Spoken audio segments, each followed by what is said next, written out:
So I actually think that of all the things that we've talked about and that's in the news, the one thing that's no one is really paying much attention to is North Korea. And I think you're much more likely to see transformative changes there in the near term than you are in all these other areas. I don't think we'll get to a peace deal with between Russia and Ukraine anytime soon, a true peace deal, not just a temporary ceasefire.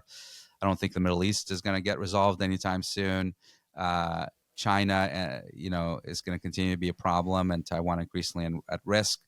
But North Korea is one of the few bright spots that I think has potential to be very transformative. And the one thing you have going here is that Donald Trump does have a very, very good relationship with Kim Jong-un. The only U.S. president has ever had a good relationship with a personal relationship with a North Korean leader, right? He's been the first president to actually step into North Korean territory when he crossed the DMZ in 2019.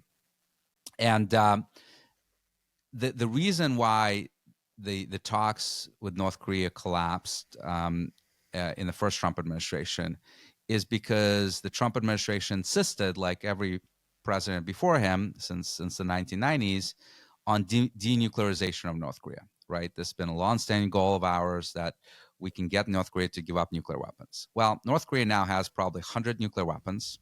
It has land-based nuclear weapons. It has developed submarine-based nuclear weapons. It likely has aerial bombers that can drop them as well.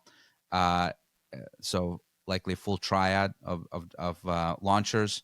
And it's the ultimate tool of regime survival. It is never giving them up. I'm very confident of that. That was never reality, and they always kind of played along, but it was never real. And the reality is they've been a nuclear power coming up on almost 2 decades. They first tested a nuclear weapon in 2006, right?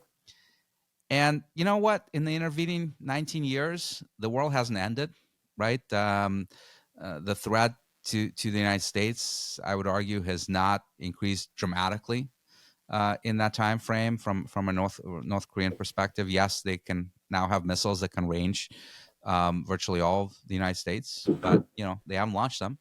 So we've been able to live with it for 19 years. Could we live with it for another 19 years or 20 years? I think so.